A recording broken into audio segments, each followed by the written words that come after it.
standing right there, and he walks over to the flower bed. And just throws up all over the flower bed. But it sounded like Shrek because he has this voice problem. It sounded just like that. And then he walks around and though he throws up again into the lawn. And these parents are coming and they run the other direction. It was so funny. You could put this in gray and like just sort of whatever. Just like a little bit. Then they run the other direction, play the intro. And then you never play this part. Yeah.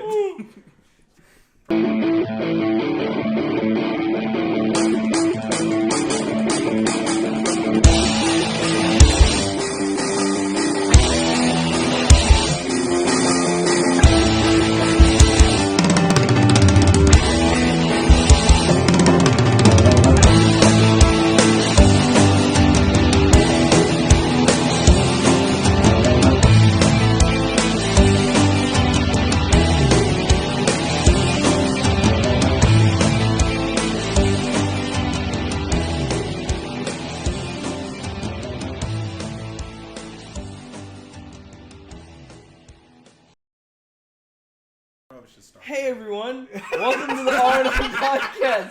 We haven't been rolling for 2.5 minutes. Oh man! On things I'm not supposed to be telling because it's confidential. It's okay. You didn't share any names. I'm kidding. I'm kidding. It's not covered. Because my wife, she operates under the same HIPAA laws too, and she'll tell me like this person is dealing with this and it's hard for me, and I'll just be like whatever. She doesn't give me. I'll just be like whatever. Well, no, not like whatever, but I mean she'll talk to me, and I can't really give her advice. I can't tell her how to work her job. Right. I don't have a degree for that. So it's sort of like it's like I'm so sorry you're having to go through that.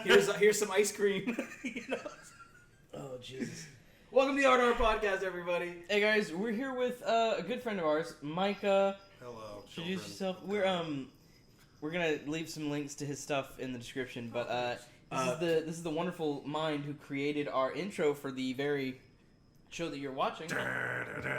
Dude, I legitimately, I think I watched it every day for a week. So hard to that audio. That made me happy. I heard the one of the first episodes y'all did, like whenever y'all were returning the podcast after a few years. Yeah. And you said that I watched it while we were moving. I was doing nothing while everybody else was working. Yeah. I'm just watching it. Yeah. Randy sent it to me, and I'm standing in the middle of my living room just with my phone up to my ear, and there's people with boxes just moving stuff into my house, and I'm like, yeah. If you guys also, I will say this: if you like parody songs, Micah has at least two. Mm-hmm. I haven't listened to the other ones. He has at least two very good parody songs. Have you listened to them? I've listened to a couple of them on his Instagram story. Okay, so he did Break the Red Sea, which is a parody of Break Your Little Heart by All Time Low. Which no one's ever heard of, which is good because I have a lot of Pentecostal parents on my... Yeah. So nobody's... Well, the funny thing is that song, the original song, isn't that bad. No, it's not at all. It's not that bad. No, I mean, it's a breakup song. It's a breakup song. It's your typical, typical early 2000s breakup song. I think the song came out in 2009. 2008, 2009. And then his other one that he has is We Don't Beat Chet at Uno. He has a little puppet named Chet. And the thing is he's really good at Uno. Yeah, have you seen that one? No. Dude, we're going to watch it after this podcast is over. Thank you. We're gonna do... I didn't expect you to find that. Dude, I was showering the other day. I was showering getting ready for church, and I had my Bluetooth speaker, and I was playing my regular songs. And normally when I get out of the shower, it's all steamy, so I open up the door. And my wife will be sitting in the living room, and I can see the living room from the bathroom. I open up the door, let the steam out, and I'll move my Bluetooth speaker on the counter facing out, and I started playing We Don't Beat Chet at Uno. Because my wife knows that, I like Disney Pixar, but a lot of the newer stuff, it's hard for me to get into. It took me forever to even watch Moana, and I just now watched Encanto. Okay. So I just now, got to see that movie. It's to the We Don't Talk About We Don't Talk About Bruno. That's awesome. Yeah. Oh, God. And it has a very long story behind that. She heard the intro, and she turned and looked at me, because it was very odd. I don't do that. That's out of my realm. She turned and looked, and then she heard... We don't beat Chet at no. It was my birthday. It was your birthday. Oh my God. There wasn't a board game to play. No sorry or a clue to play. Oh my God. Well, live performances aside, So and it's weird doing the Munchies voice without. It Without is Munchies. without the puppet, dude. Yeah. Oh my god, dude. On his Break the Red Sea video, one person left a comment. It said, "When the rapture happens and I stand before my Savior with my faith fully intact." Hold on, I got it. Read it out loud. Dude, it's so funny. It's the most metal comment. It's so funny. I was screaming about this for like 30 minutes. Have you seen the video? Oh my God. I saw that's one of the ones that I saw across his Instagram story. Yeah. Read it out Okay. loud. When the rapture comes and I stare the master's beast in the eye, I go into the void unafraid, as I have heard this song boast in my faith in the Almighty, and know my chosen place in His kingdom is guaranteed by His child sacrifice and the hardships of my brothers and sisters before me. Amen. Thank you, Shark. Because the song It's metal as all get out. It's sang by Mr. Munchie. It's so, my favorite part of this is that like his name is Hamphrey. That's the name of the YouTube channel. It's just Hamphrey, and you go on his YouTube channel and it's just him playing Call of Duty in like one video. Like this, and his profile picture is an orangutan like just spreading its legs. It's a monkey. Oh, Monkey. Return to monkey. Okay, God. so Reject reality. live performances aside, hey Micah, how are Hey. you? Okay. Love you, buddy. Love Uh, so we're here to talk with Micah and poke some questions and like kind of prod his brain for a bit because we love this dude and Love you guys. I know like surface level things about you. Like I know where you grew up, like with the Church of Livingston and everything. I know like that was actually my first interaction with you. So I have a shirt. That I got from Church of Livingston.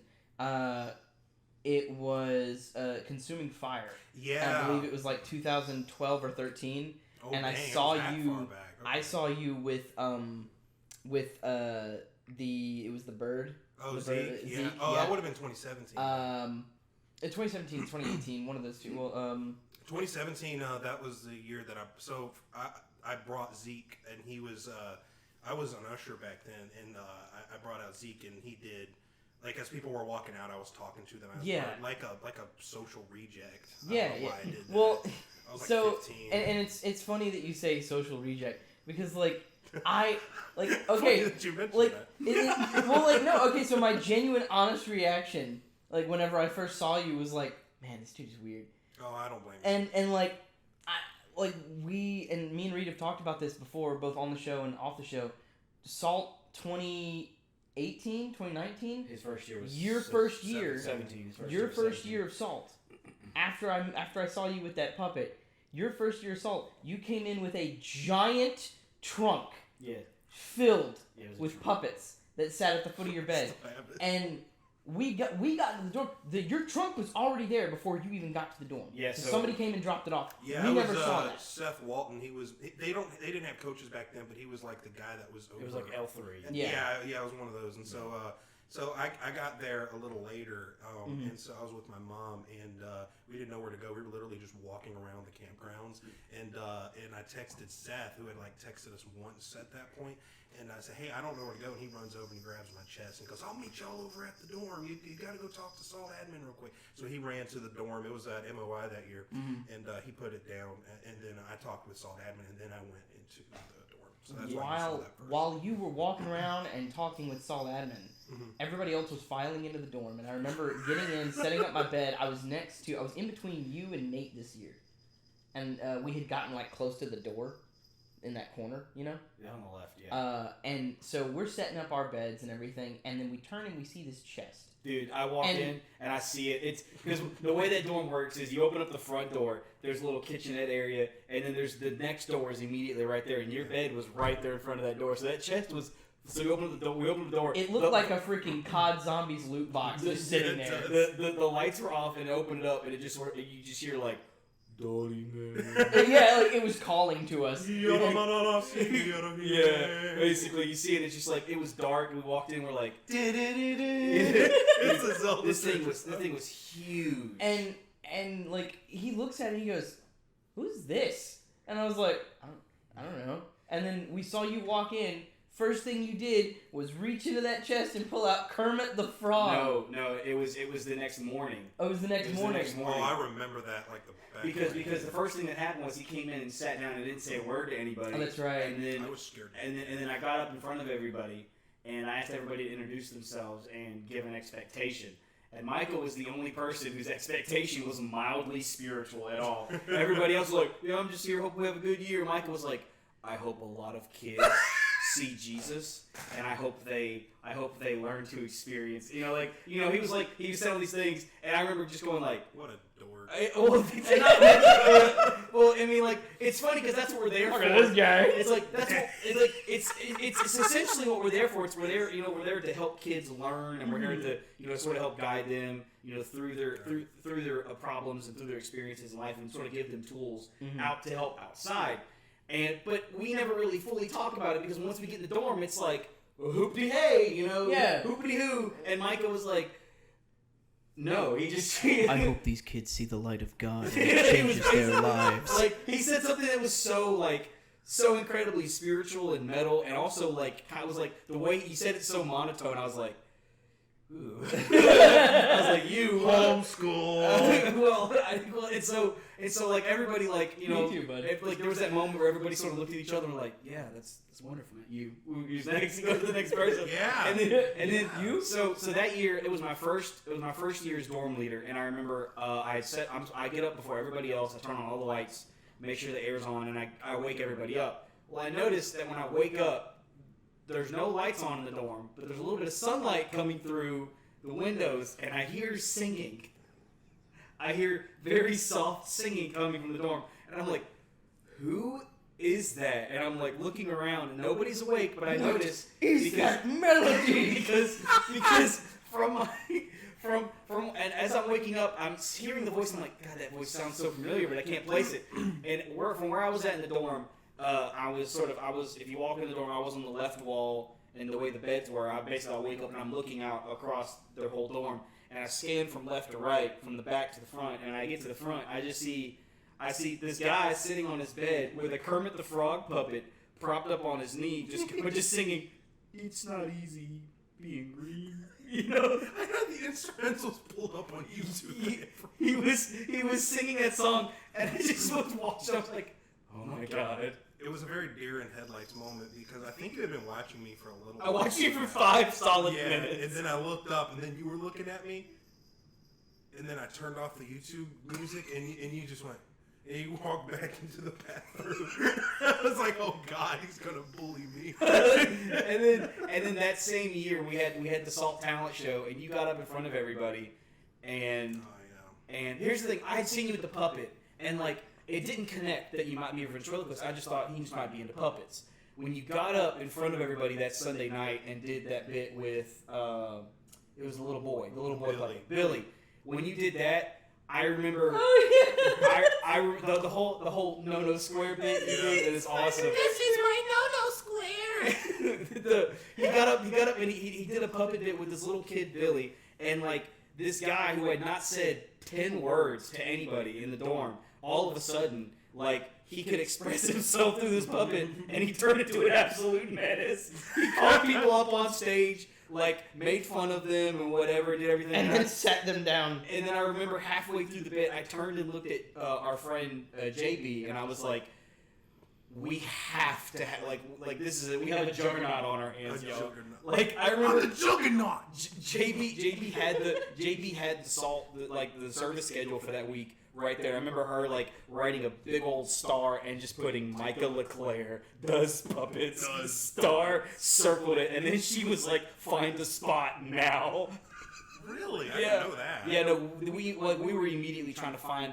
That's why that same year you were almost immediately up in front of kids doing stuff. That is true because I originally. You originally didn't want to do that. No.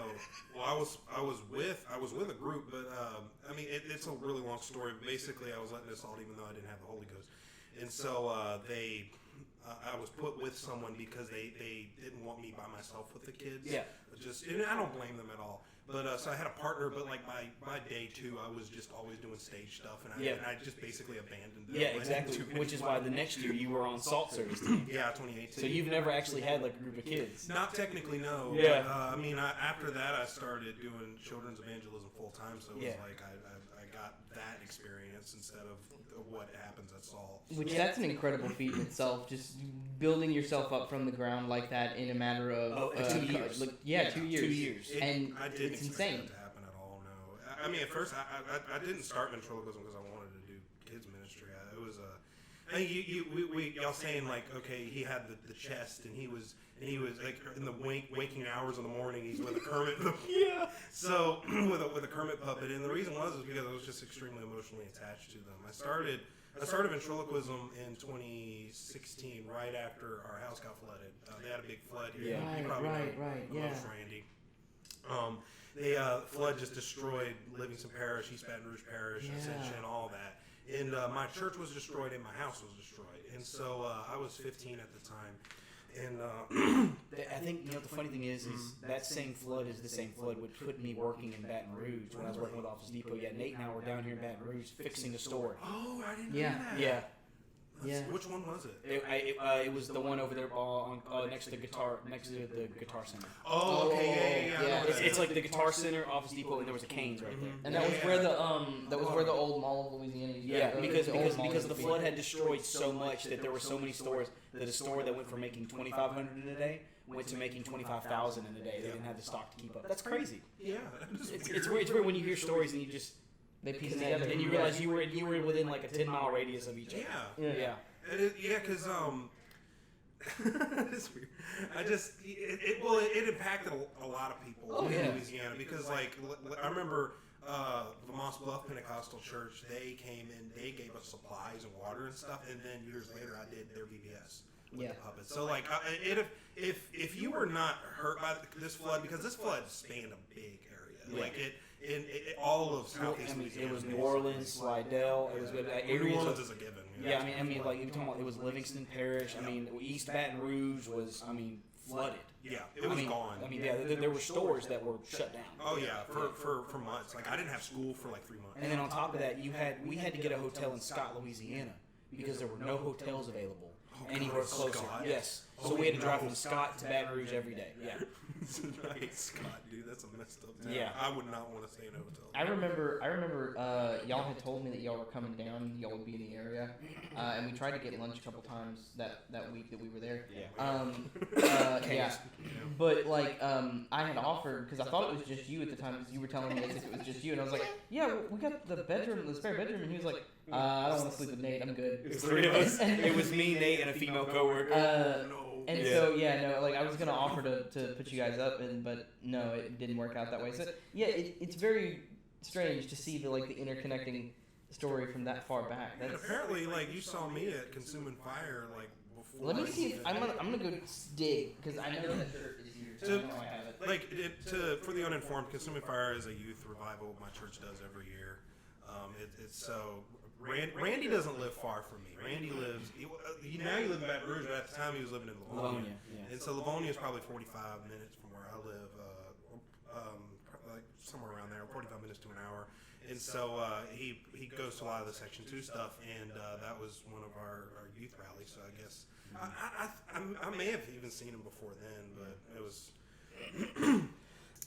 life was weird before then. Well, I was actually going to ask you, like, I was gonna see if I could pick your brain if you can remember going back like that year. What did you even expect to happen that year? Did you I mean, obviously you didn't expect to immediately get thrust into a spot where you were in front of kids constantly. Like, I mean, you had to think that the puppets were gonna make you stand out a little bit, right? I mean, you had to think you were talented in some way. I mean, it wasn't just an emotional connection to you. I'm assuming. To be honest, okay, so just to maybe explain a few things. Like when I was in 4th grade, I was diagnosed with Asperger's syndrome, which is now considered high functioning autism. And so, oh my God! 2012. 2012. Okay, that was before the puppets. That was pre-puppets. So we probably saw each other before I even. That shirt. I mean, that looks like a shirt from 2012. I think you were still a greeter though at the time. I did everything. On my dad's a pastor in Livingston. the video version of the podcast, 2012. Mm-hmm. Consuming Fire. Livingston, or the FPC Livingston. Yep. I remember I went here with my youth group, and we they were like calling people up to sing, and I did no songs, and like I had Wait, it was a youth rally that just, they were like, hey, everybody, you want to sing? Dude, Come on up. that's old country churches. That's all they did back then. Okay. yeah. It was My church would never do that. No, Your your church has been a church is mega church too for professional. decades. I wouldn't call it a mega church. I wouldn't go that far. Yeah, I'd say it's professional. I mean, well, it's Professional grade, yeah. Yeah, that's it. I didn't know what else to call it. It's not like Joel Osteen level. Oh, no, God no. But you don't want it to be that level. No. I know the song that I remember the song that I did from that night. I have no recollection of the audience's reaction up until the very end, Probably. but I do recall the song that I sang, and it was the no matter what the weapon is, I want you to know that I will. The bassist on that song, because they had like their praise team was doing the music for, like, you would tell them the song and then they would do the music for it, and they just do the song, and that bassist was just going on. That was it, my man. cousin Joseph. Oh really? Yeah. Oh, that's even neat. That's neat. Is that the really tall guy? Yeah. The really big guy? Oh, love that Oh, dude. yeah. I think I met him whenever we did that thing at that church. Yeah, Independence. Independence, Mhm. yeah. Yeah, he And was then there. and then I saw him whenever you came to Messiah, I think 2 years ago, I think. Yeah. So. And He then comes with us every year. He didn't come with us this year though. Does he still drive the bus? Yeah, he does. We have two guys that drive the bus now, just to give him a break because he has a son now. Oh. Yeah, he just. So he's joining the club, huh? Yeah. I'm joining the same club, the Daddy Club. The Daddy Club. It's the, Wrong way. There you go. Daddy Club. and then fast forward, I think maybe like a year or two, you got Brandon Evans, myself, and Gavin Conley to come down and do what was it called? Where's Your Where's Your Treasure? Treasure? Where is your heart's treasure lie, or something like asked that. me to do that, and I That- couldn't do it because we got our own VBS going on. Right. Yeah. I actually lost my CRV in the attempt to make it to that thing, because Lost your car? yeah. So okay. So on the way there, because I made it up in my mind, I was like, I'm gonna go and help Micah because I love Micah to death. I'm gonna go and help him, and we're gonna have a great time, and we're gonna spend time together. I couldn't carpool with anybody because everybody else was already headed that way. So here I am, 5 o'clock traffic. A white pickup truck pulls out from in front of me, and the lady in front of me is already like braking, but with no blink signal from the truck or indication that they were stopping whatsoever. I had to swerve to the side to even avoid hitting her, but even still, I hit her just a little bit, and so we were stuck there. And everything that she said made the situation worse because she was she got out of the car. First off, I was checking. I was like, "Hey, are you okay? Is everything all right?" And she was like, "Yeah, everything's fine.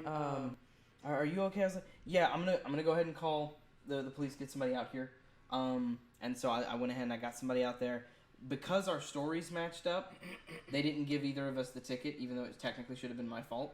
But because both of us witnessed the white truck pull out, no blinker signal, and just take off, and that's what led to me hitting her, he didn't give either one of us the ticket. This lady, everything that she said was making me feel worse and worse about this, because she was like, guilt trip yeah, syndrome. I'm like, well, no, she wasn't trying to guilt trip me.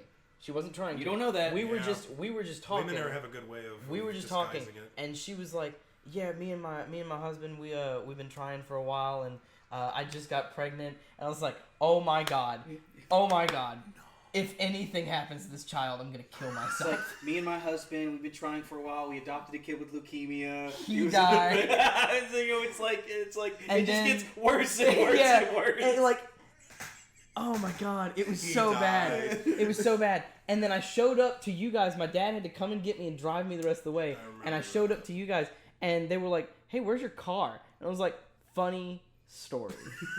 And so Gavin actually took me home that night because he had to go that way anyway to go to Lake Charles or Lafayette. What a saint. And Saint Gavin. love Gavin to death. Gav Dad, love you, buddy. Gav Dad. Don't call him Gav Dad. Oh, I do. Okay. Oh, I do. That's no. Okay, so that stemmed from a previous relationship. No, I don't want to hear about it. I'm not gonna delve into that. But Previous relationship. yeah, me and Randy Klein. Oh, okay. That's how I met Gavin, was through her. No. oh. And okay, she good. called him Dad. And so I thought, because he's like the father figure of their youth group. Oh, okay. That's why they called him That's Dad. why they call Yeah. him Dad. And so I made the joke. That's so weird, dude. I made the joke. Oh, his name is Gavin. Gav Dad. and that it just stuck. You were the one who started that. Yeah. Daddy What was her Gavin. name again? Randy Klein. Yeah, Randy. So I met her whenever I did the Moss Bluff VBS back in 2021. And, Neat. And somehow it just because she was like, oh, you know anybody in this area? I was like, oh yeah, Gavin Conley. He lives like down the road. Because at the time, so Moss Bluff Church got hit by that hurricane, and so they were renting out a skating rink, and they literally were having church in a skating rink. That's awesome. And everybody was slipping all over the place. It was amazing. And so, Get it, son, get it. Glory, glory. He's slain in the spirit. No, I think he's just slain. No, the back of his head. No, I think he just died. But, I met her there, and so she goes to that church, and she was like, "Oh yeah, Gav Dad." I said, you call him Gav Dad? She said, "Yeah. Well, she said somebody else came up with that, but the reason why I call him that is because one year I wanted to go to camp meeting, but I didn't have anybody to bring me, so he brought me. And then you know that at midnight they lock the girls' dorms, the public dorms. She was staying there, and they locked it because she stayed out too late. And like they were hanging out at Walmart or whatever. So she goes at like 2 a.m. and she can't get in. So Gavin went to the girls' Lake Charles dorm. He called Pastor Ralston and asked if he could do this. He busted the door open and he let her like stay in there. And so I think like Gavin had to pay for a new lock or whatever. If Gavin, I don't know if Gavin listens to this podcast. I'm gonna send it to him because we brought him up. Okay, Gavin is one of my best friends. He, me and him, we talk every day. I love him to death. There is not a better man. I love Gavin. But no. You heard it here, folks. You heard it here first. I messed that up. No better man. You heard it, folks. You heard it. It's worse. Skibbity bop and da.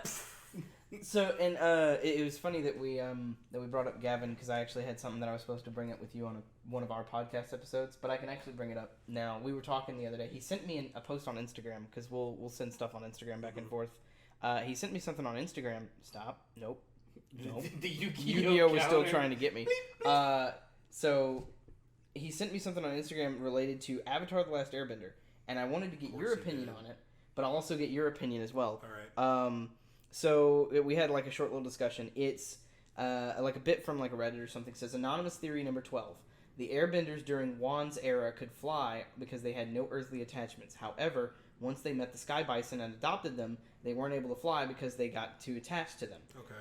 What do you guys think? Because the show, like Avatar: The Last Airbender, states that they learned bending from the Sky Bison.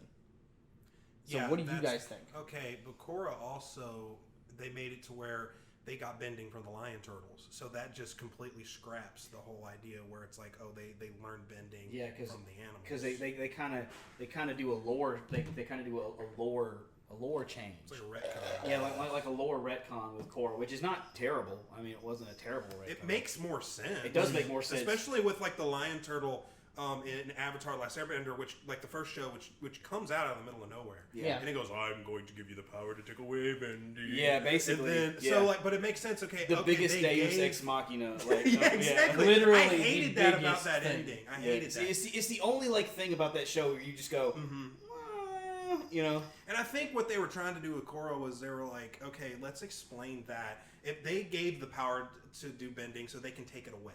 Yeah. So I think that was the point of that. But also, they also The said, turtle oh, give it, the dragons turtle took take it fire. away. Well, but also I think that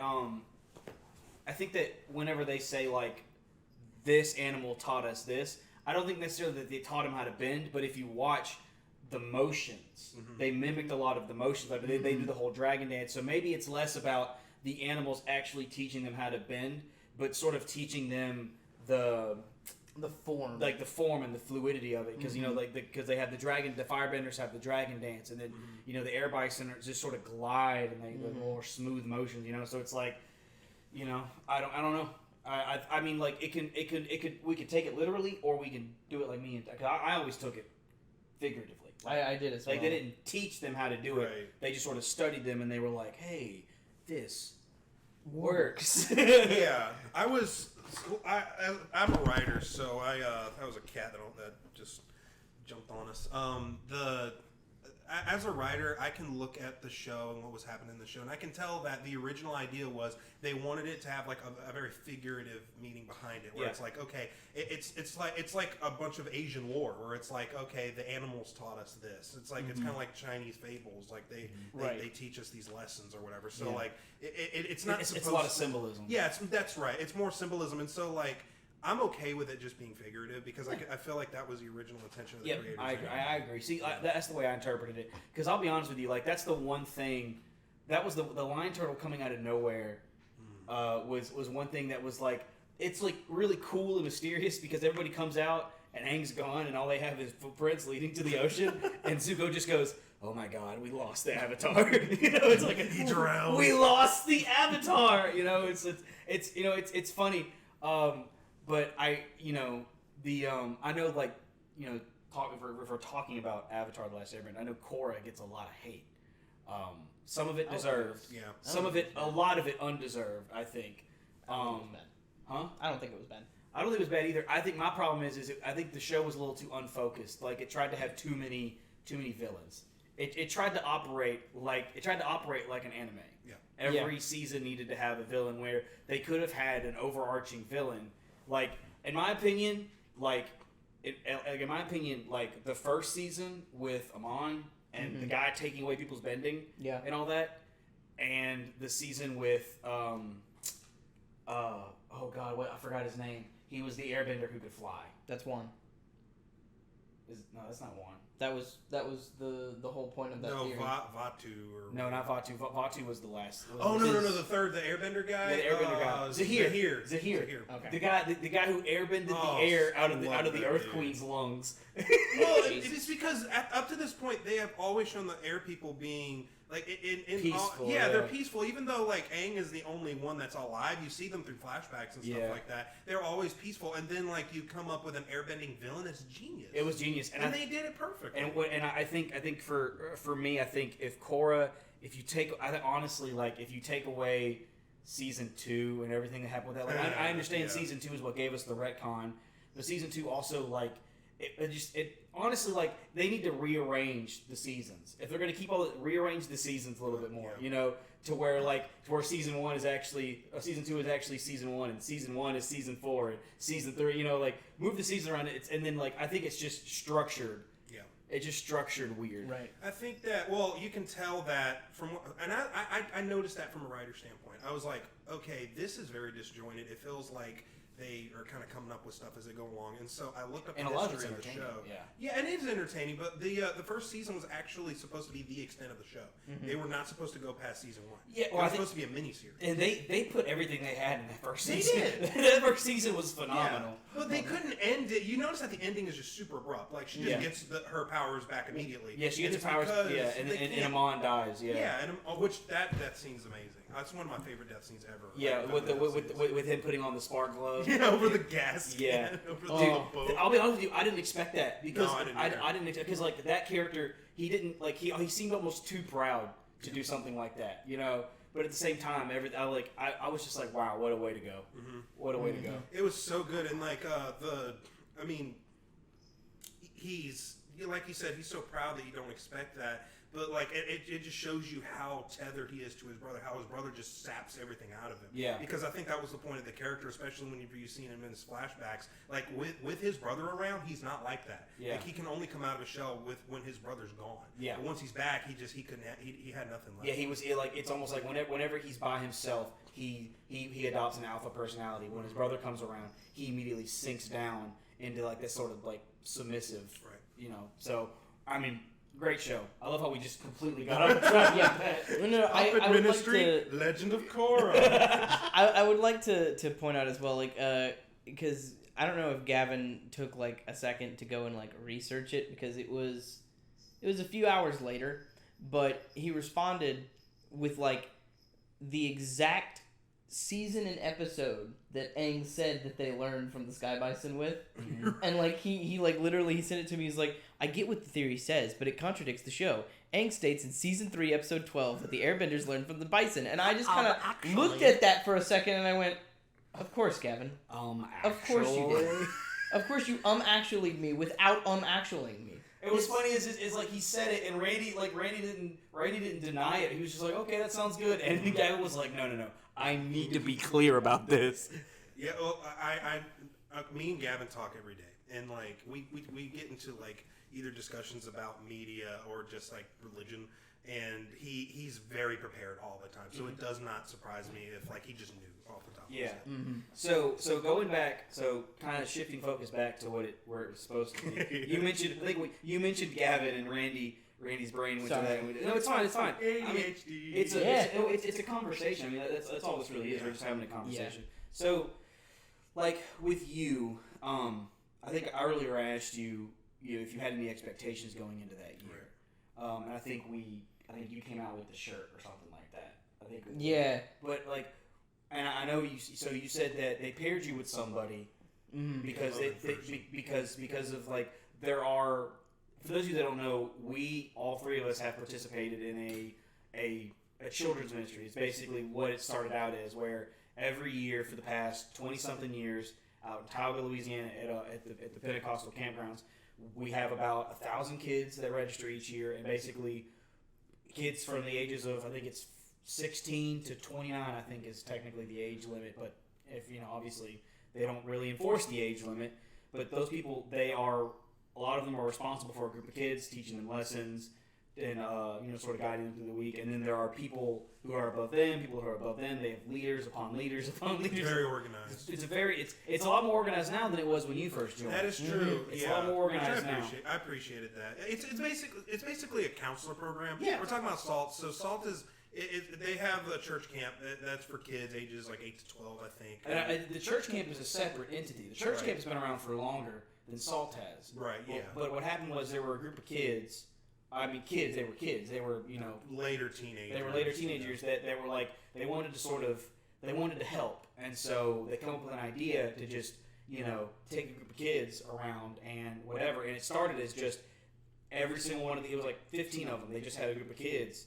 And it's grown from there, and so now I think I mentioned this last year at SALT, where it's evolved to where you're operating in children's ministry and you're also operating in youth ministry because you have youths teaching other youths, or you have people my age who are considered youths by people older than me, but I'm considered adult by people younger than me.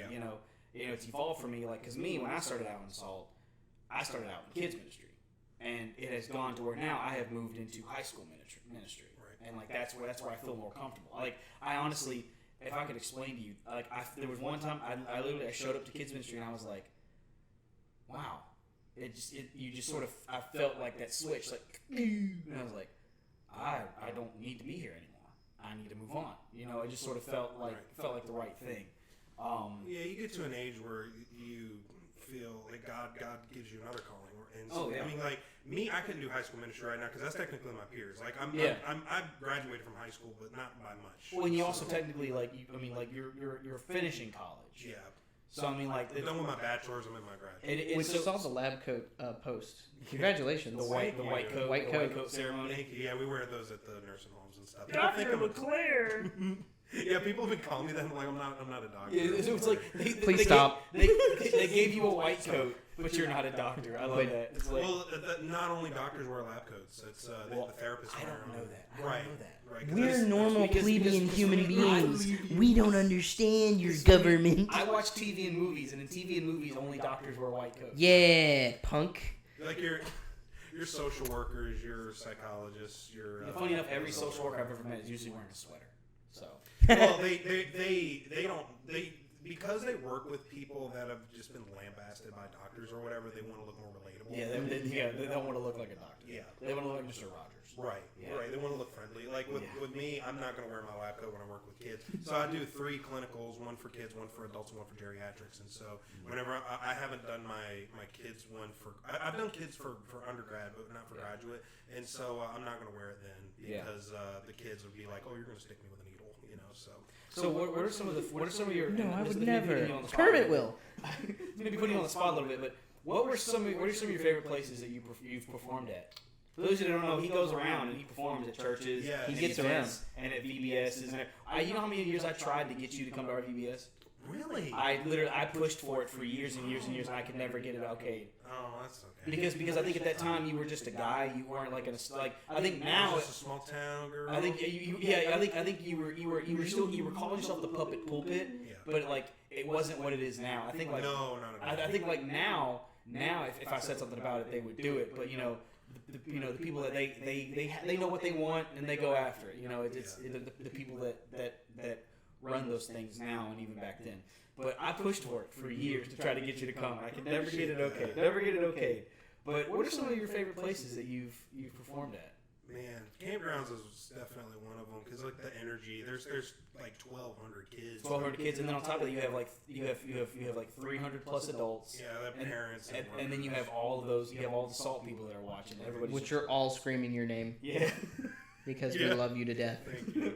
Or screaming your puppet's name. Yeah, exactly. Well, yeah, for sure. Munchies, munchies, munchies. Now I got kids, so I have a bit in my show where I have I have a character named Amal Amil, and he's a donkey with a like Muslim garb on, but he's not Muslim, but because for parental reasons. Yeah. But he wears his robe and this gutra, and he talks like this. He has your Pakistani accent, and so.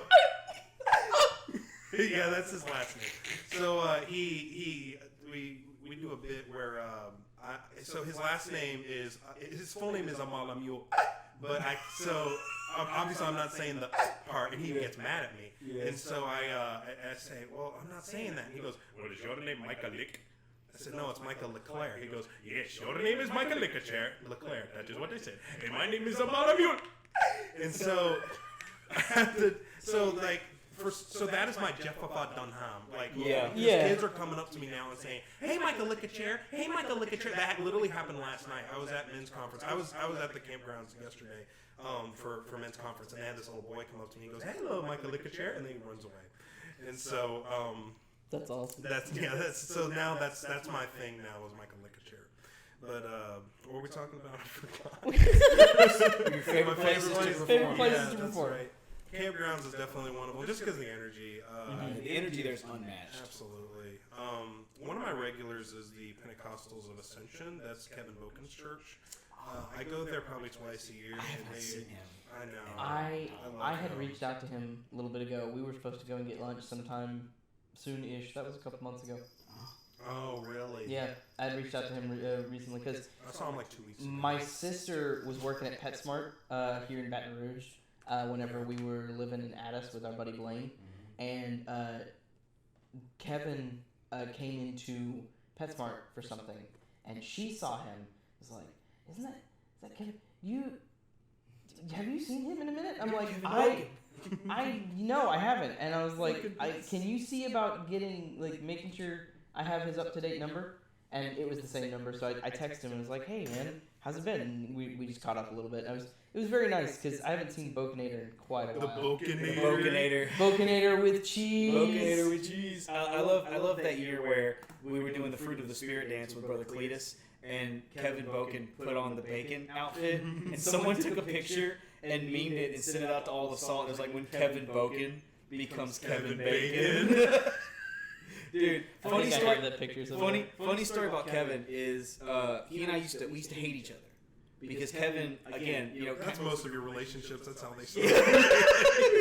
Most of our relationships, people, they start off as we hate each other mutually, and then we have a conversation. And we're like, hey, we're actually not something we like each other. But Kevin and I, for years, Kevin just thought I was loud, obnoxious, and like a rule. Like you thought I was loud and obnoxious. And I just thought Kevin was a goody two-shoes with a stick up his butt. I think, whatever.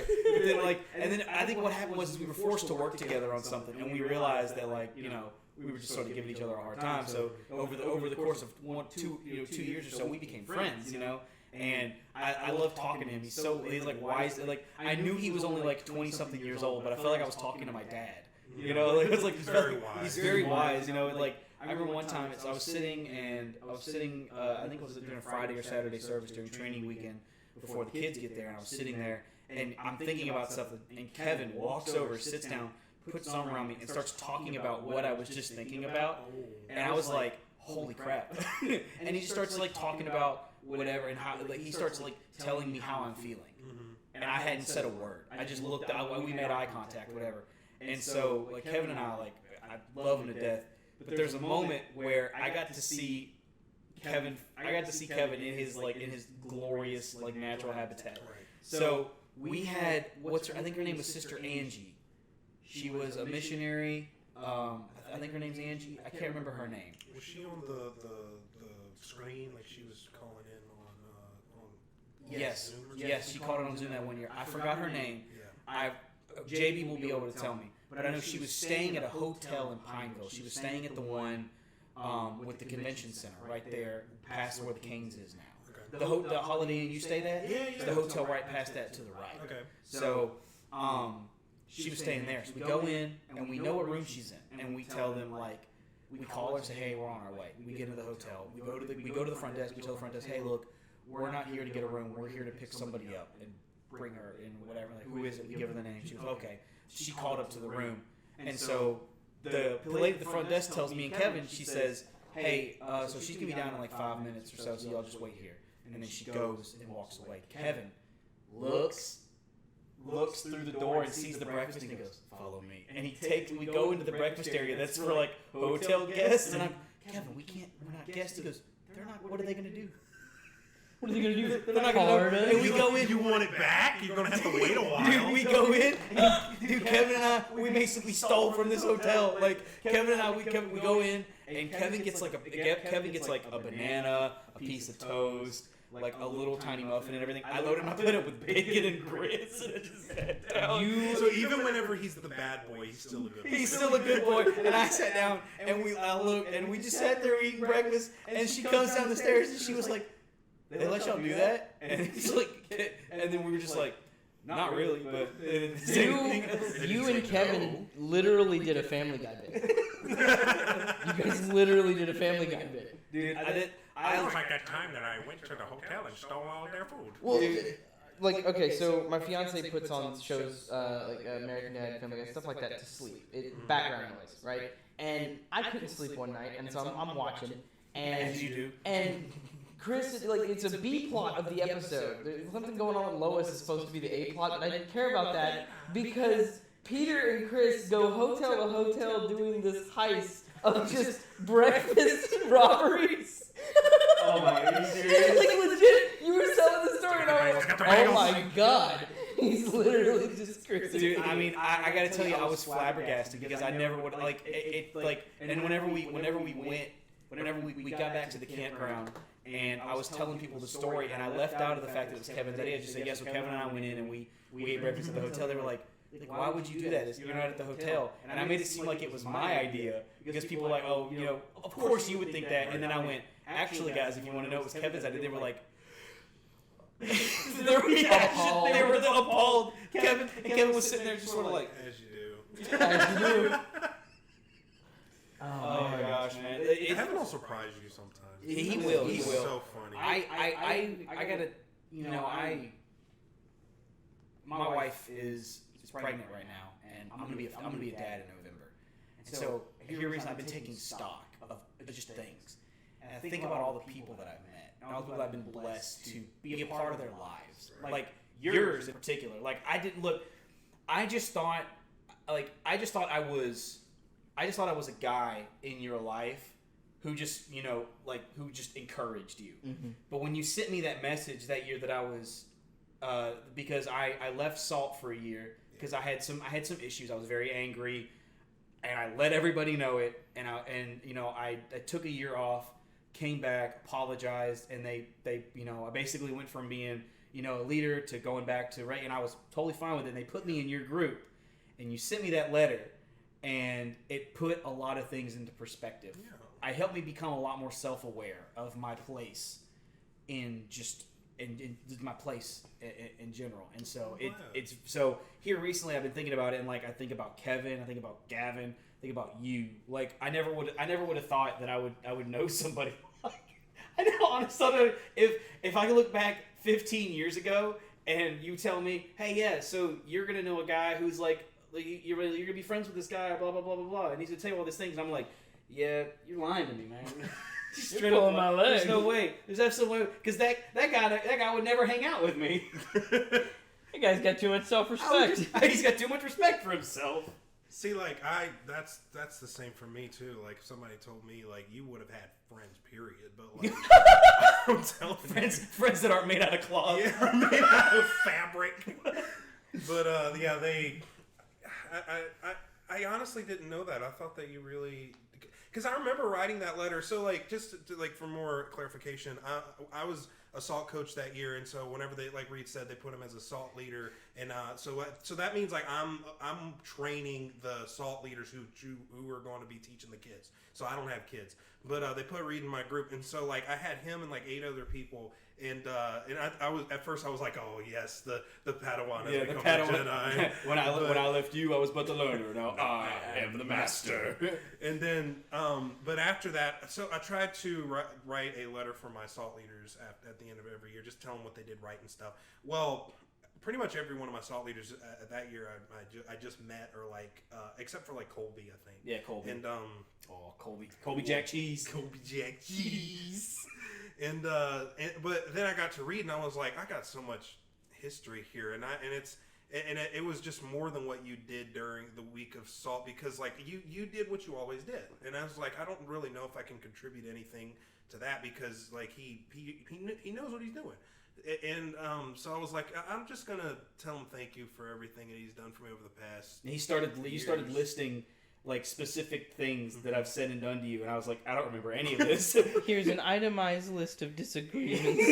Sweet Jesus. 100 Things I Hate by Mrs. Kramer. Oh, Children man. laughing. I think for me, I think a good memory for you and me is, I think, and you were there too, but you were there. It was the glow meeting where everything happened, where the whole saga with me losing my patience with everything, and this having that prayer meeting in the room, yes. And in the middle of it, Randy coming out of the shower with no shirt on, blasting Flyleaf. What you say? You said something. No. Nate goes, Randy, Nate. read the room. How was it? We're all in the room. We're all huddled together because I was upset. We're just like I would like to clarify. So funny. Reed got really upset. I got upset because I felt like a friend had been wrong. You were justified. And 3 people went up to the room, okay? And it was Reed, Nate, and myself. We went up to the room. No, I stayed. You stayed. That's right, because you... wait. I stayed. So then... Whatever. It was like you 3 people in the room. You were the first person in the room. Me and Nate get to the room before somebody else comes in, and I was like, I'm going to go ahead and shower because I'm just tired. I'm sweaty. You were falling asleep. I'm ready to get a shower and get chilled out. I was yelling and while I was losing my temper, and Randy was falling asleep. I don't take long showers. But you took a long one that night. I took maybe a 5-6 minute shower. No, it was longer than that. No, dude, I wouldn't be in the shower that long. Anyway, in the span of however long my shower was, 20 dudes ended up in the room. It felt like 20 dudes. It was were in about that 8 room. or 9. It was all 8 or 9 of us. It was every guy that was on that trip, which was like and then like 9-10 of us, whatever. Because we were splitting rooms. There was 2 rooms for us, and then but we all went up into your and Nate's room. But everyone came into our room while I was in the shower. Had no idea what was happening. So me walking out shirtless into the room that I was staying in with a bunch of dudes blasting some tunes, totally reasonable. So Nate looking at me in my face and going, "Read the room." I don't know if that was as reasonable. So we get up into the room, and the first thing that happened was Abram thanked me. That's probably who it was. Yeah, and then we I think what happened is somebody mentioned that this wasn't the right kind of attitude to have on a trip like that. So then we just sort of had like a small prayer meeting or whatever, and we're all standing around. All of us are crying. I think you at this point were already on the floor. And then we hear the door open, steam comes out, and we hear, "I'm so sick, thanks." We hear Flyleaf, and Randy comes out with a towel wrapped around his waist, shirtless, and then we're just standing there. He walks past all of us looking at us, and Randy Nate goes, "Randy, just read the room." So funny. Oh man! And the funny thing is, I think after that, I think we were already winding down. We were already winding down because after that we started playing like Call of Duty Zombies in the room or whatever. That's right, because I bought my PlayStation. That's where the whole that's where the whole you're marrying a guy who's 6 foot. Yeah, it was that trip. Oh man, it's like she's 4 foot nothing and she's marrying somebody who's 6 foot. So, there's a few live streams for the channel that you guys should go and watch. Oh man! Oh, that's it was on Boss Bros. Yeah, it was on our wow. channel. I believe it was. This was long before time you ago. had joined. I think this was sometime in limbo Yeah. between Nate leaving and you joining. yeah. Yeah, y'all were playing. I remember y'all played that, and y'all played like Gang Beasts or something like that. Yeah, It was- Gang Beasts or Brawlhalla, Him and, something. Nate played a lot of Gang Beasts, and then they also played what was it, Inside? Oh, They Inside, played Inside yeah. on the channel, and then also I came over one night. We were playing Call of Duty Zombies, and I Mike played was muted. his mic was muted the whole time, and I played probably my best ever game of Call. I mean, I was quick scoping headshots zombies. I'm probably gonna pull that footage and make a montage of it just so that I You can still have it? Yeah, it's still on the channel. I mean, it's just silent. literally, like we had all this footage, and I was losing my mind the whole time. And Nate's parents weren't home, so we were all in Nate's house just screaming at the top of our lungs, like, oh my god, this is amazing. And And then then- he goes, is this light supposed to be blinking? And then I looked. Like, he very, tonal shift went, It made is me that check light the supposed to be microphone. blinking? Yeah. And then I looked. And it was that microphone. I looked and I went, oh no. And And he went, what do you mean, oh no? And he looked at me and I looked at him and I'm kneeling next to the microphone. I looked up at him and he went, Randy, I swear to God, I'm going to kill you. It's always that type of video, like where you're doing so good, and then something. Dude, I mean, if we can Something find it, we is can find it. wrong. I mean, literally, Nate was down, and basically, what I did was I was trying to pick him up. There were so many zombies. I just ran around his body. You were training him. You were And training the zombies. I just trained the zombies around him, and I ran down the hill. I turned around and just gagoosh, gagoosh, gagoosh, gagoosh, and I whatever, and then I'd pull out my submachine gun and whatever, and I'd go up, I'd pick him up, I'd turn around, go to the next area. He would die again. I'd go back, I'd save him. Like that was literally 20 minutes. Oh, of Zach man. hurts from carrying this game. and this, All to find out that there was no audio. But- It was just game audio. But I know like this whole bit was to talk to you and get to know you a little bit more. People get to know you. I also know that like you're kind of a private person, and you don't really like talking about yourself. So I didn't want it to constantly be focused on you, I which appreciate that. is why I was okay with us shifting back and forth. But I do hope you realize that like it is. I know people say this a lot, but it's like an honor and privilege to know somebody like you in my life. Like you It don't really understand. is. You don't understand. Like I list. There's like 15 people in my life that I know. My wife is number one. Right. That's But true. then there's people like it's my wife, and then like just people I've been like Kevin Boken, you, Gavin, Cullen Heyman, all the Rutherfords, the whole Rutherford family, Mikey, Spencer, and Lauren, their sister. Yeah. I don't know their younger brother. I never met him either. And then like Casey, JB, Rachel, and Gordon Smoke. Like Salt has brought me close to so many people that if I would have never done it, I would never know any of these people. I didn't hear my name in that list. I knew you before Salt. Oh. I knew you because I knew Josiah. Oh, that's right. Because funny, I was friends with his brother before I was friends with him. Want to hear a funny story about his brother? Sure. So I live, Which one are we about to say? anyway, Anyway. I used to live in Tioga with my parents, and we lived on the street. I don't know if I can. Don't dox yourself. I'm not Don't dox your I don't dox my parents. What are you They doing? live on 4532. No! No. So funny enough, so there's the campgrounds. There's that service road.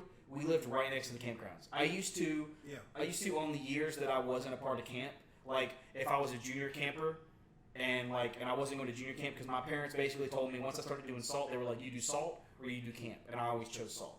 So basically, I stopped being a junior camper at like 14 and started doing salt at 15 and never was a camper after that.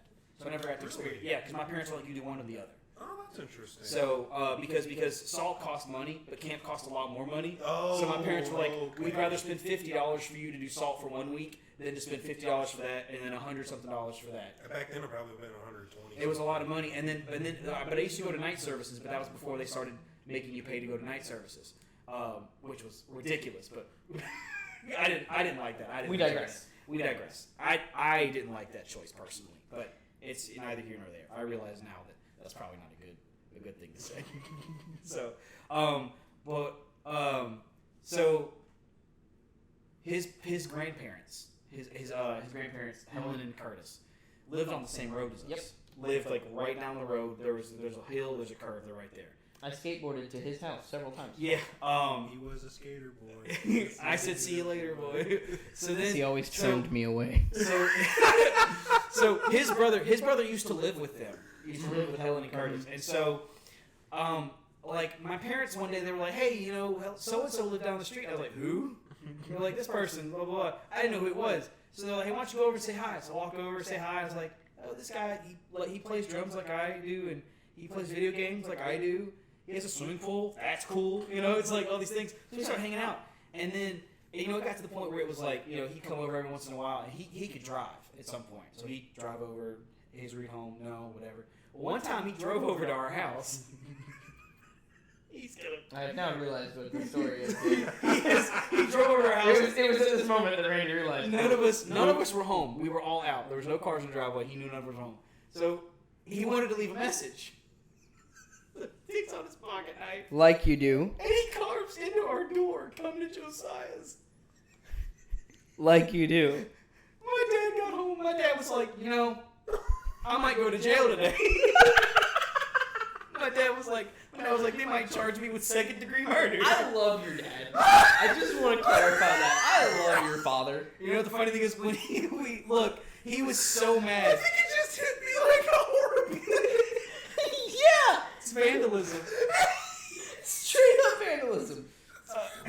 And it's stupid on top of that. You want to know what's really funny? Who would possess you to do that? I have a cell phone. Actual Satan. He could have just texted me. What? Instead of stab the door like Tomahawk. Well, see, what's funny is like one of the last times I came over to your place while you were still living with your parents. Yeah. You brought me to the backyard to the fire pile and showed me the door that has been there for years. I told my dad, I was like, "Don't burn this door. Don't burn Don't the burn door. this door." It is a piece of history.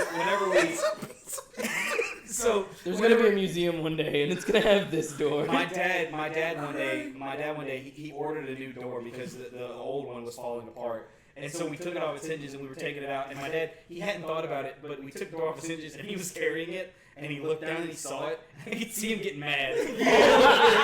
This is years later. And he looks at me and he goes, "If anybody of your friends carves on this new door we're putting in, I'm killing him."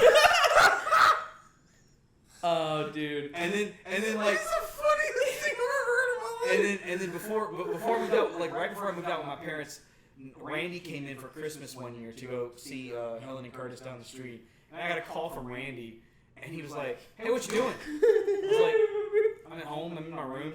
I don't know what. I think I was still in bed because it was like Christmas Eve or something, and I was off work, so I was in bed. It was The like, eve of Christmas morning. it was like yeah. So he goes, "Are you at home?" "Yeah, I'm at home." "Look outside." So At this point, I knew where his window was. I looked through my window on the end of the house, and he has parked his car in the road, and he's standing out in the street T-posing. Even flow. just T-posing in the street. He was just T-posing, and I remember I was just staring at him, and I just looked at him, and I just hung up my phone. Just hung up. And then he called me back, and then he said, No, don't stop. Keep doing that. Just give me a second. Just give me a second. And he opened up Marco Polo, and I knew he opened up Marco Polo because I checked my phone. He started sending it to the group chat that has what we call the Prime Yeats. It's Carly, him, myself, Nate, Abram, and I think at the time Cortland. And he was like, I just woke up this morning, figured I'd check outside. It's a beautiful day. I was like, oh no. What is that? He's zoomed in and he's like, oh God, he's come for me. I'm here. That was the year that I got Nate cumin as a gift for Christmas. Got a big old ball of cumin. There's a story on that. We won't share it here because we got people who look up to you. Oh, yeah. I appreciate that. You're welcome. I don't know why you brought that up. Because it was funny. He has no like he has no filter. No, I don't. It's fine. So yeah, no, I think You just you just read that. I am sorry for what my puppet said. I wear it on stage. That's awesome. Oh, that's man. awesome. I gotta You tell can't you- be sued. All right, Legally so- wearing that shirt. so- Exactly. so- That's so- what they're in for. We've already gone an hour, so I guess we'll need to wrap it up here. Yeah. So what I'll do is I'll give you my favorite of your puppets. Okay. Right. So Munchies is number one. Mhm. Number one, obviously. Chet's number two. He bumped up after that video that I watched. He has one line in that video. I'm gonna destroy you. and then this one might you might not realize, but I think my third favorite is the monkey. Harrison. Yeah. Harrison the monkey. Yeah. I haven't used him in a while. Please tell me he talks like Harrison Ford. No. Harrison the monkey. No, he talks like this. And he's basically Archibald from VeggieTales. It's the same. Oh goodness. That's Fly in weird. the hole! I gotta say, but Billy holds a special place in my heart Still have. because that year when he broke him out, Micah he could not talk to people. Like No.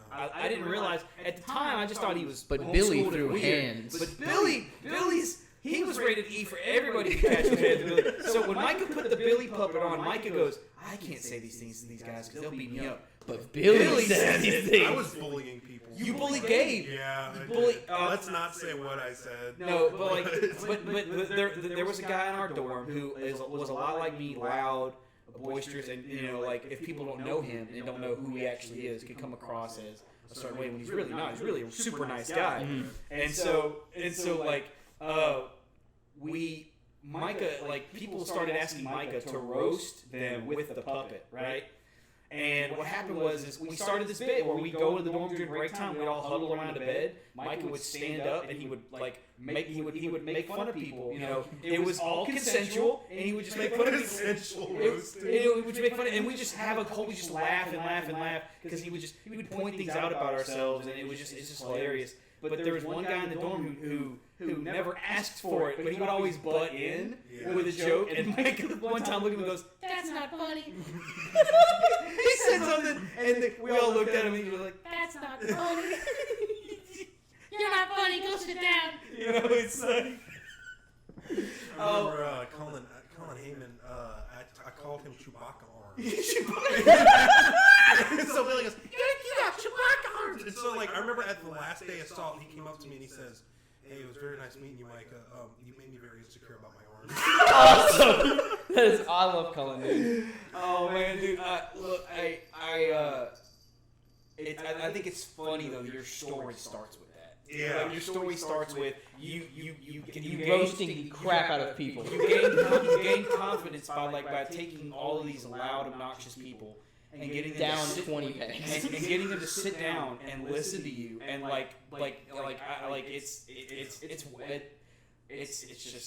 it's amazing. It's amazing. It's amazing to think about just where you came from to where you are now, and watching those YouTube videos. That is one of the most well put together videos I've ever seen. The Break the Red Sea video. Thank you. Have you seen it? I haven't seen the full Like thing. that one. We're gonna I'll watch look both at of it. As soon as we stop this recording, we're watching both.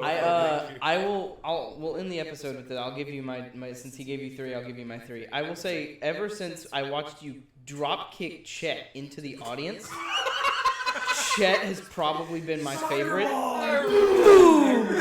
Let's play soccer ball. And then you spawned a hashtag justice for Chet. That was Cortland that did. Oh my god.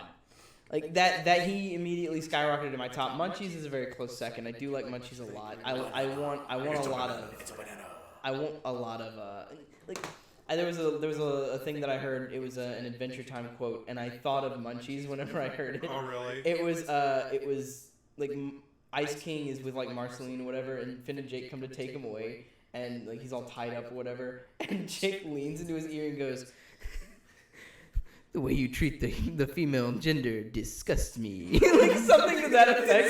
It just sounds something like Munchies would say. you treat the female gender disgusting. See, Munchies, he's based on this guy that I worked with when I was 15. He was just he hated being there all the time. And so me and him were the only dudes working at this daycare. And so he's based on that guy. And so, yeah, but he was so dramatic. He reminded me of Shadow the Hedgehog. everything he said was just so intense. It's dark and broody. It's dark and broody. Yeah, he was like Raven from Teen Titans Go, and so like Munchies just kind of spawned out of that because I always found him so funny. He would just he was so monotone too, and so that Munchies he says stuff that's like. He's based on him because, like, I wanted him to be, like, the disgruntled employee of the characters, like, oh, I'm just up here to get paid sort of thing. That's his personality. It's almost like Jeff Dunham has Walter. That is the exact thing. Yeah. I didn't lean more into the grumpiness side of that. It's more just like, oh, like, just tired. I don't want to be here. Right. It's more about I'm just here so I don't get sued. Or I'm just here so I don't get fined. Yeah, exactly. I can say whatever I want and I can't get in trouble for it. So that's basically, like, every one of them have, like, different personalities, but that's his thing. I love how Chet started off as like a shy turtle and now he's a menace. Yeah, he is. Well, that's the whole bit at first. Whenever the first skit I ever wrote by myself, because like the Little Billy skit was not mine. I did that was actually a skit guy skit, and then but with Chet, that was the first skit I ever wrote by myself. And so originally he was just really quiet and shy the whole time. But then I did a show where like all of the kids were just like riffing on me the whole time. It was a lock-in. It was a junior high lock-in, and they were just riffing me the whole time. And so, like, it's Statler and Waldorf, but they're middle school kids, and they're what's the word? What are they called? That was the worst thing I've ever seen. Oh, yeah. What's that called? Heckling? Yeah, heckling. So Chet, I had Chet with me, and he started getting mad, and they thought it was. It finally like calmed them down because they were like, "Oh, that's hilarious." So I was like, "All right, I'm gonna transition to that." So at first he comes off as really shy, but then like you keep prodding him, his fuse gets lit. Yeah, exactly. He turns into a menace to society. You don't like me when I'm angry. Yeah, that's the thing. So I was like, so that's his poor personality now. Like, he used to be extremely shy, but like you've turned him into the Joker. Yeah. You turned him into Joaquin Phoenix. Yeah, that one. Yeah. Yeah. Yeah, because it's I like it. It's funnier. It's awesome. Yeah, you got to do whatever's funny. I found the sound bit. I found the correct sound bit for it. That's what I've been looking for. Because I love this bit so much, and I think of Munchies when I hear it.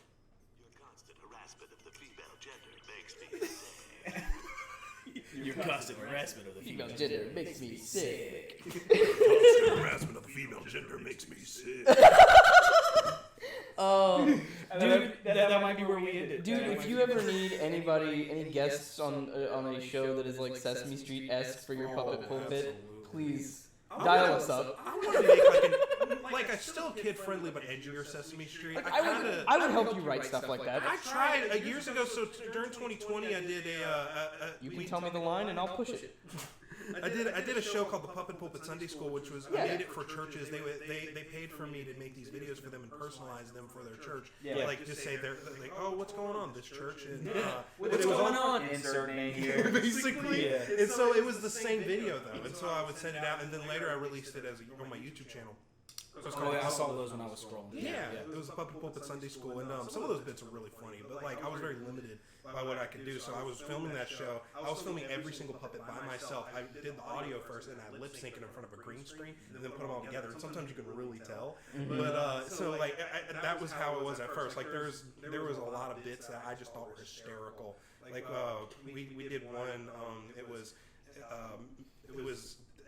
was a parody of Jeopardy. It was about fear, and so my old man Scooter, he was Alex Trepidation, and you had three my puppets. You had Stu, Herb. Stu's my chicken, Herb is my plant, and then I had Bernie the devil, who was like the bad guy in the show. Yeah. And so like all of the questions were about what the other puppets were scared of, and so so Bernie goes. So the question was, what is Herb afraid of? And Bernie goes, what is a weed eater? And then he goes, that's ridiculous. I ain't scared of no weed eater. Okay, let's play a sound effect. And they played the sound effect of a weed eater. And he goes, nope, Daddy don't play that. And he jumped off and walked away. And then, That's awesome. Nope, Daddy don't play. I was like, I don't know if I can get away with saying this. Mom was saying it anyway. It's so good. What I do is I played it in front of my mom, who's like a super conservative Pentecostal pastor's wife, you know, and so and if she's okay with it, that's fine. That's your judgment for whether it's good or not. Your mom is your sounding board. Exactly. I love that. She's my Fox censors. She's your Fox News. Your mom is your FCC. Yeah, basically that's what it is. All right, man. Thank you guys so much for watching. Thank you, y'all. Micah, for coming in and talking with us and sitting with us for a bit. This has been really fun. I've enjoyed it a lot. We really worked the spectrum there. Yeah, we did. we Well, we really wanted to pick his brain on because my thing, and Well, you I kind of just like answered your this question yourself. Was my main question that I was going to ask was what got you into the puppets and the ministry itself? Okay. But you answered that yourself, so I never really got to get around to asking it. But Yeah, and that's totally fine because that was all like you and like you're just such an amazing dude and like everything that you've built and like. I'm gonna burn it down. We're gonna burn it to the ground in this one episode. One episode of R&R Podcast. We're now gonna say all the words we're not allowed to say. We're now gonna say every single curse word in HD. And don't forget the slurs. Just imagine some kid from likes the puppet pulpit finding this, and then you hear that, and the parents are going, "Wait, Wait, what? No! what's that Michael LeClaire doing?" Oh my god. Oh man, we love you, buddy, and Love we're y'all. so glad that we could be here. It's like that moment where it's like you meet an artist before they're famous. You know, Yeah. It's very much that feeling for me. Like you're gonna do It so was many great it was things. nice to know you whenever you were awkward and not famous, and it's nice to know that you're awkward and famous. The awkwardness didn't change, just the status.